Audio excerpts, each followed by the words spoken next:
সালাম আলাইকুম। সবাইকে স্বাগতম জানাচ্ছি বিদ্যাবাড়ি অনলাইন ক্লাসরুম থেকে। সাথে আছে আমি Mohammad Zahidul Islam, senior lecture English department Bidyabari. আমাকে স্পষ্টত শুনতে এবং দেখতে পাচ্ছেন কি আপনারা? এটা কি বিসিএস এর ব্যাচ তো না? 1 2 3 গুড লাইফ। এই কি অবস্থা সবার?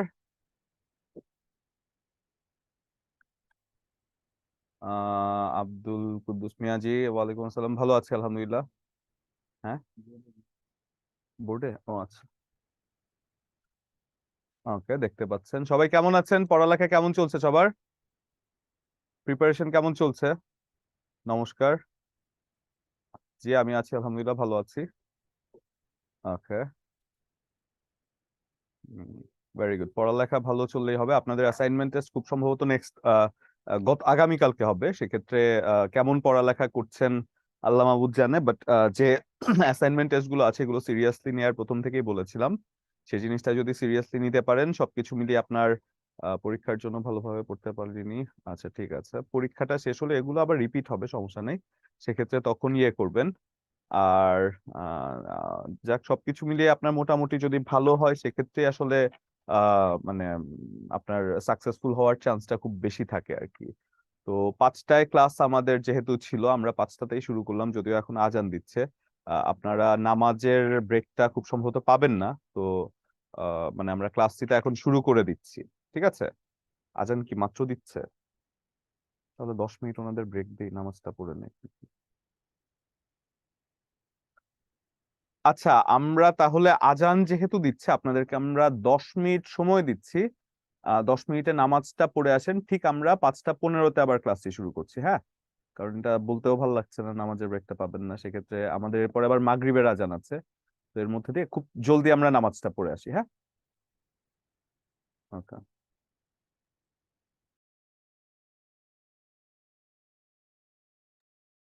সালাম আলাইকুম। নামাজের জন্য একটু ব্রেক দিয়েছিলাম আমরা, মানে 15 মিনিটের একটা ব্রেক দিয়ে তারপর আমরা আবার ক্লাসটি শুরু করছি।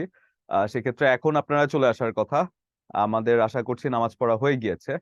আমাকে স্পষ্টত দেখতে এবং শুনতে পাচ্ছেন কি আপনারা? স্পষ্টত দেখতে এবং শুনতে পাচ্ছেন আমাকে? ওকে, ক্লিয়ার স্যার। তো সেক্ষেত্রে যেটা বলছিলাম যে মোটামুটি আপনাদের যে পড়ালেখা আছে, অ্যাসাইনমেন্ট টেস্ট আছে, সবকিছু মিলিয়ে ওয়ালাইকুম আসসালাম, ভালো আছি আলহামদুলিল্লাহ, ভালো আছি সবকিছু মিলিয়ে। অন্তরা জি, সবকিছু ঠিক আছে আলহামদুলিল্লাহ। আহ আচ্ছা, তো সবাই ভালো আছেন? আবু সাইদ ভালো আছেন? Very good.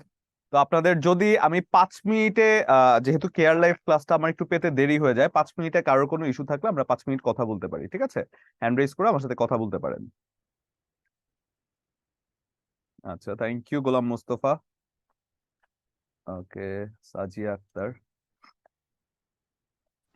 জি, বলুন হ্যালো, স্যার। আসসালামু আলাইকুম স্যার। ওয়ালাইকুম ভালো আসসালাম, আছেন? কেমন আছেন? জি স্যার, আলহামদুলিল্লাহ ভালো। আপনি ভালো আছেন?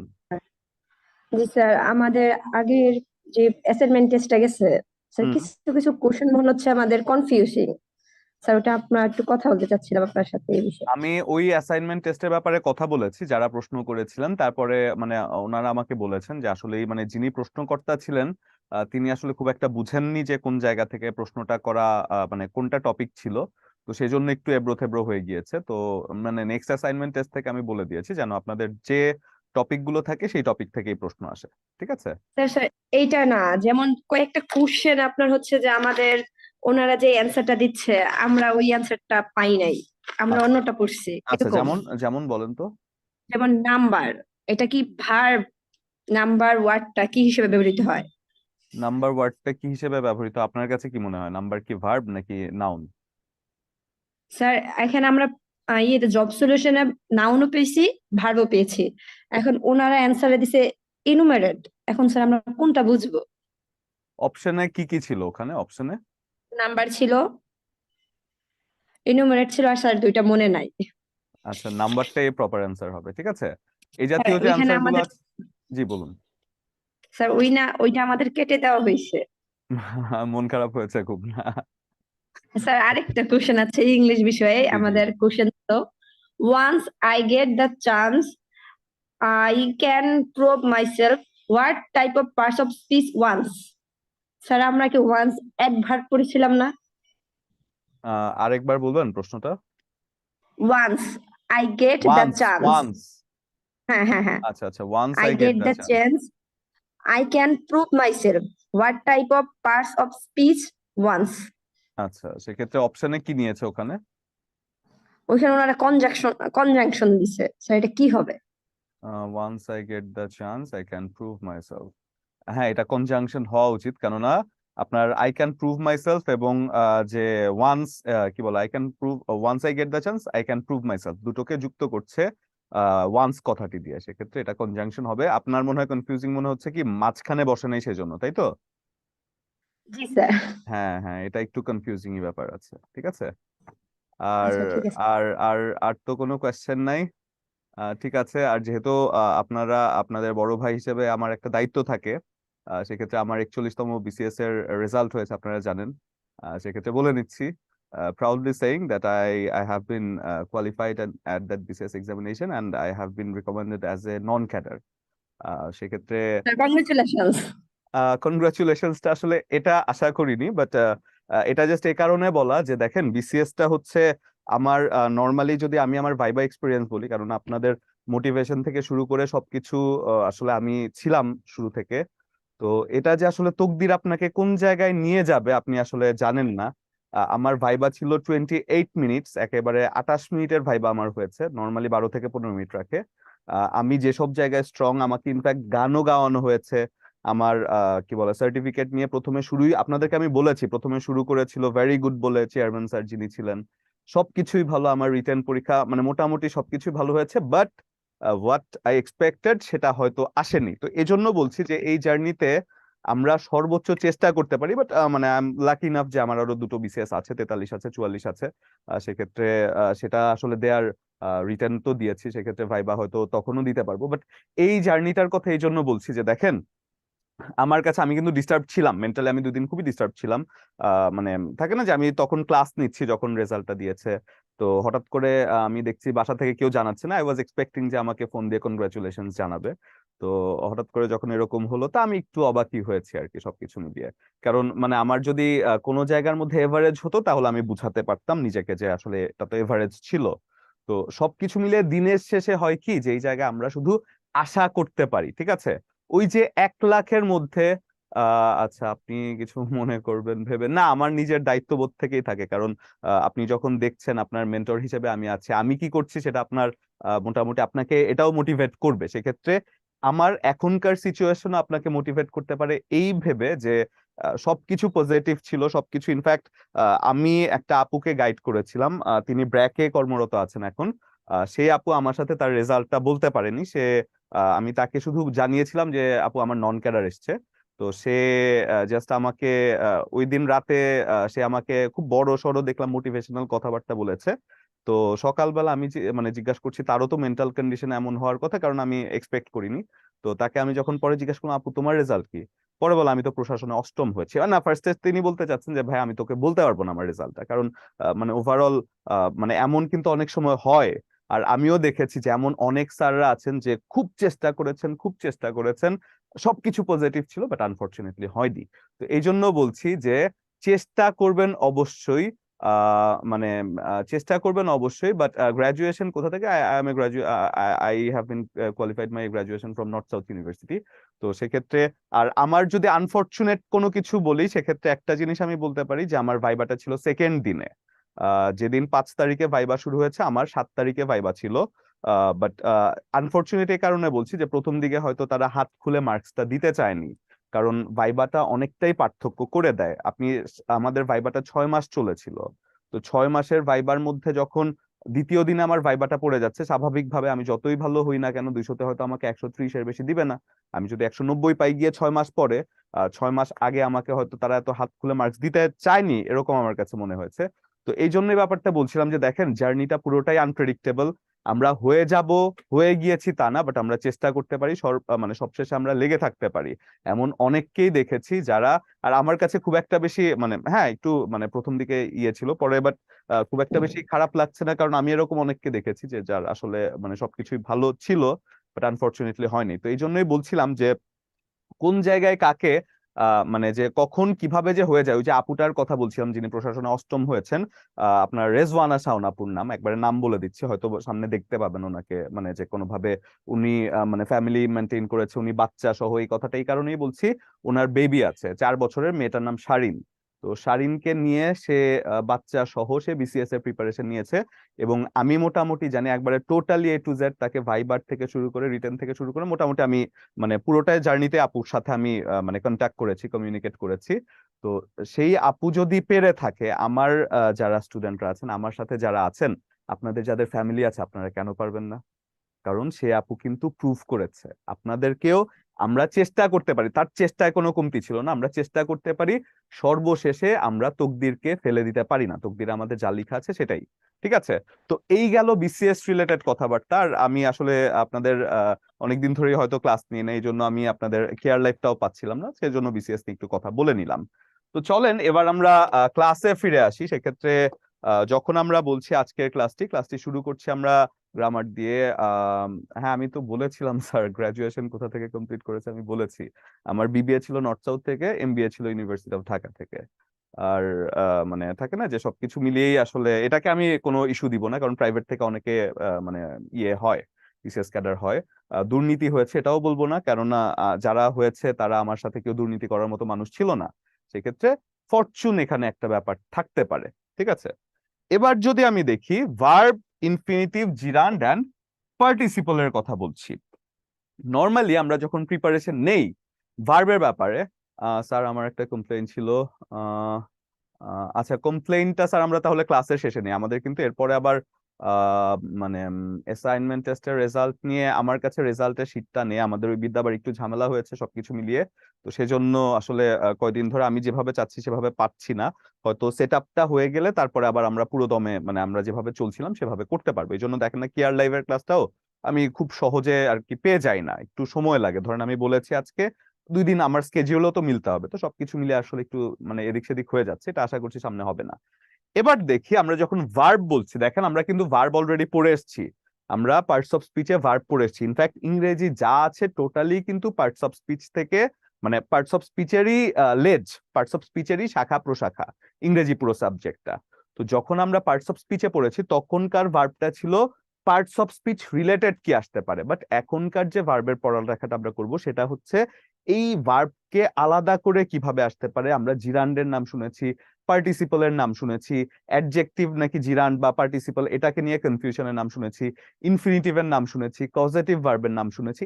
এই সকল জায়গার মধ্যে আপনার মোটামুটি মানে আমাদের পড়া থাকলে আমরা হয়তো ভালো করতে পারবো। আচ্ছা, কমপ্লেইনের ব্যাপারে আমরা একটু পরে কথা বলছি স্যার। হ্যাঁ, আমরা কমপ্লেইনের ব্যাপারে মানে ক্লাসটা শেষে আমরা কথা বলছি, যতটুকু আমরা ক্লাস করি তখন ক্লাসে মনোযোগ দেই। এখন যদি আমি বলি যে যখন আমি বলছি ভার্বের কথা, ভার্ব মানে কি, কোনো কিছু একটা করা, থাকা, হওয়াকে বোঝায়। এটা আমরা মোটামুটি জানি। ধরেন আপনি বলছেন গো, আপনি বলছেন ইট, আপনি বলছেন সুইম, আপনি বলছেন রাইট, যাই বলছেন কোনো কিছু একটা করাকে বোঝাচ্ছেন। সেক্ষেত্রে যদি আপনি বলেন গো, ইট, রাইট, সুইম, যাই বলছেন না কেন, এটা একটা অ্যাক্টিভলি একটা কাজ করছে, এটাকে মানে ফাইনিট ভার্ব হিসেবে ধরা যায় যে এটা একটা ফাইনিট ভার্ব সাথে একটা প্রিন্সিপাল ভার্ব। কিন্তু যখন হ্যাভ বলছেন, আর বলছেন, এই জায়গার মধ্যে কিন্তু এগুলো মানে মেইন ভার্ব হিসেবে কাজ করছে, যদিও এগুলো অক্সিলারি ভার্ব, অর্থাৎ একটা সেন্টেন্সে ভার্ব দুই ভাবে ব্যবহৃত হতে পারে, একটা হচ্ছে প্রিন্সিপাল ভার্ব হিসেবে আর একটা হচ্ছে অক্সিলারি ভার্ব হিসেবে। ঠিক আছে, এটা হচ্ছে ভার্বের দুটো জায়গা গেল। এবার যদি আমরা ভার্ব থেকে একটু প্রিভিয়াস ইয়ারের প্রশ্ন দেখে আসি, সেক্ষেত্রে আমরা মানে আরো বুঝতে পারবো যে আমাদের ফোকাসটা কোন জায়গায় হওয়া উচিত। সেক্ষেত্রে আমি যখন বলছি a rolling stone gather snow most, সেক্ষেত্রে এ রোলিং ইজ, এখানে এই রোলিং কথাটা অনেক জায়গায় আমরা দেখেছি এই কোয়েশ্চেন, একেবারে এই কোয়েশ্চেনটাই অনেক জায়গায় পরীক্ষার মধ্যে প্রশ্ন এসে থাকে যে rolling stone gather no most, সেক্ষেত্রে এটা কি হবে? অ্যাডজেক্টিভ অলরেডি বলে ফেলেছেন শফিকুল ইসলাম, আপনি একটা 0 পেয়েছেন, এটা অ্যাডজেক্টিভ না। ঠিক আছে, এবার যদি বলি এর পরের প্রশ্নটা, এই জাতীয় যে প্রশ্নগুলো আছে, a barking dog seldom bites, এটা কি জিরান, ভার্বাল নাউন, অ্যাডজেক্টিভ নাকি পার্টিসিপল? এরপরে যদি আমি বলি যে travelling is a good scope to know the unknown places, এখানে এটা কি হবে, জিরান নাকি পার্টিসিপল? প্রত্যেকটা প্রিভিয়াস ইয়ারের প্রশ্নই আমরা দেখছি যে জিরান পার্টিসিপল কেন্দ্রিক। এই জায়গায় প্রত্যেকটা প্রিভিয়াস ইয়ারের প্রশ্নে আমি দেখছি জিরান পার্টিসিপল কেন্দ্রিক। সেক্ষেত্রে আরো একটা জায়গা আছে যে আমার কজেটিভ ভার্বে, এই ভার্বটা হচ্ছে একটা পজিটিভ ভার্ব। এখানে পজিটিভ ভার্ব কি, কোনো একটা সাবজেক্ট অবজেক্ট কে দিয়ে কোনো একটা কাজ করিয়ে ফেলছে, সেক্ষেত্রে সেটা হয়ে যায় পজিটিভ ভার্ব। এই ব্যাপারগুলো আমরা মোটামুটি জানবো। আর যেহেতু আমি ধরেই নেই ক্লাসের মধ্যে আপনারা একেবারে জিরো থেকে জানছেন, সেক্ষেত্রে জিরো থেকেই আমরা শুরু করব। সেক্ষেত্রে মানে থাকে না, যতটুকু ভেতরে যাওয়া যায় ভেতরে জানবো, এবং আমাদের ক্লাস শেষে দেখবেন এই ভার্ব সম্পর্কে আপনার কোনো কনফিউশন আশা করছি থাকবে না। চলুন একবারে প্রথমে যখন আমরা ভার্ব নিয়ে কথা বলছিলাম, যখন আমি ভার্ব নিয়ে কথা বলছিলাম, এই ভার্বের কথা যখন আমি বলছিলাম যে they go to college regularly, they have many books, they are students, সেক্ষেত্রে পার্টস অফ স্পিচের বললে অ্যাডজেক্টিভ, হ্যাঁ এক্স্যাক্টলি এটা ঠিক বলেছেন, এটা রায়হান বলেছেন, রাইয়ান আহসান। তো সেক্ষেত্রে যখন আমি বলছি যে আপনার ভার্বের কথা, এই যে গো, হ্যাভ, এগুলো মেইনলি কিন্তু আপনার মোটামুটি প্রিন্সিপাল কি বলে যে মানে যখন মেইন ভার্ব না থাকে তখন তো অবশ্যই মেইন ভার্ব হিসেবে কাজ করে। সেক্ষেত্রে এটা দেখলাম ভার্বের ব্যবহার। এরপরে যদি আমি দেখি যে ভার্ব হতে পারে, মানে ভার্বের যে টোটাল যে শাখা প্রশাখা আছে বইয়ের মধ্যে, সেটা মোটামুটি অনেক কিছু আছে, বাট আমাদের জন্য যদি গুরুত্বপূর্ণ ব্যাপারগুলো দেখি, সেক্ষেত্রে আমরা কোনটা বলবো? দেখেন, প্রথমে আমি যদি বলি ভার্ব, ভার্ব হতে পারে প্রধানত দুই প্রকার। একটা হচ্ছে ফাইনিট ভার্ব এবং একটা হচ্ছে নন ফাইনিট ভার্ব।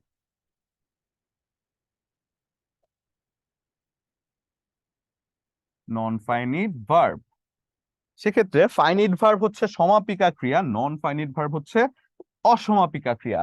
এবং এই যে লেজ গুলো আসে নন ফাইনিট ভার্ব থেকে, বেশি লেজ গুলো আসে, ইনফিনিটিভ আসে, জিরান্ড আসে এবং পার্টিসিপল আসে।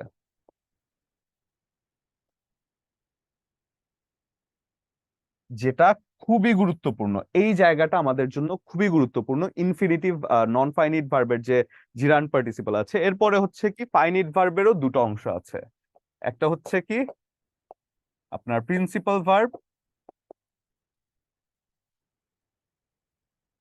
এবং অপরটি হচ্ছে অক্সিলারি ভার্ব। অক্সিলারি ভার্ব, সেক্ষেত্রে যখন আমি বলছি প্রিন্সিপাল ভার্ব এবং অক্সিলারি ভার্ব, এদেরও কিছু প্রকারভেদ আছে।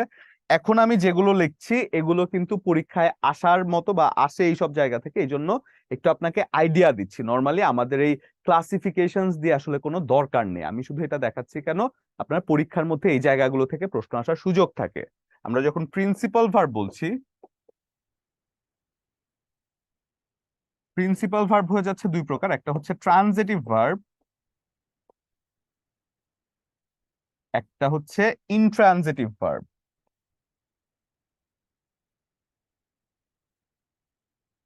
এবং এরপরে হচ্ছে কি অক্সিলারি ভার্ব।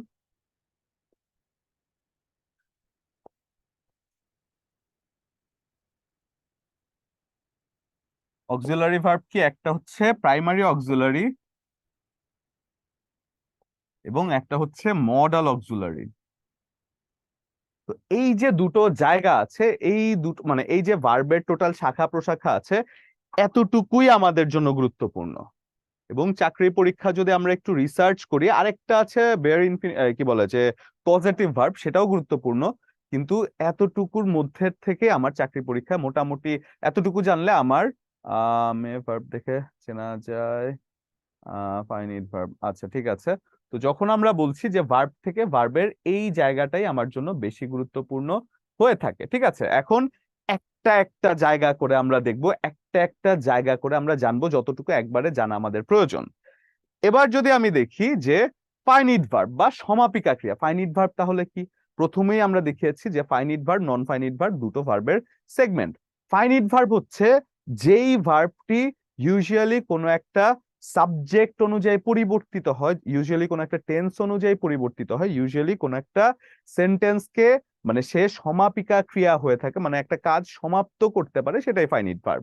ফর এক্সাম্পল, আমি যখন দেখছি Rahim goes to college, he attend school, she tries to jump over the wall. এই যে third person singular number, third পার্সনের জন্য অ্যাটেন্ডস হয়েছে, রহিমের সাথে গোজ হয়েছে, অর্থাৎ ফাইনিট ভার্ব বা সমাপিকা ক্রিয়া সবসময় টেন্স, নাম্বার এবং পার্সন অনুযায়ী পরিবর্তিত হয়। এটা কিন্তু পরীক্ষায় আসে যে যে কোনো একটা সেন্টেন্স দিয়ে বা যে কোনো একটা ওয়ার্ড দিয়ে সেখানে কিছু বলবেন, যে কোনো একটা ওয়ার্ড দিয়ে বা যে কোনো একটা সেন্টেন্স দিয়ে সেখানে ফাইনিট ভার্ব লেখা হয় কি কিছু। আচ্ছা, আমাকে 1 মিনিট সময় দিবেন, হ্যাঁ।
আসসালামু আলাইকুম। আপনারা যারা এই ক্লাসটিতে জয়েন করেছেন, আপনাদের জুম আইডিটি সম্ভবত 2320 দেয়া আছে, জুম আইডি 20। আপনারা পাসওয়ার্ড ঠিক রেখে আপনারা 23-তে জয়েন করবেন, এই জুম আইডিতে জয়েন করবেন। এখন সবাই এই জুমটি থেকে লিভ নিয়ে আপনারা ওই জুমটিতে জয়েন করার চেষ্টা করবেন। 5টা মিনিট পরে অপেক্ষা এই চেষ্টা করবেন, 5 মিনিট পরে আপনারা জয়েন করার চেষ্টা করবেন। হ্যাঁ, মানে হ্যাঁ, চেঞ্জ করতে হবে তো, চেঞ্জ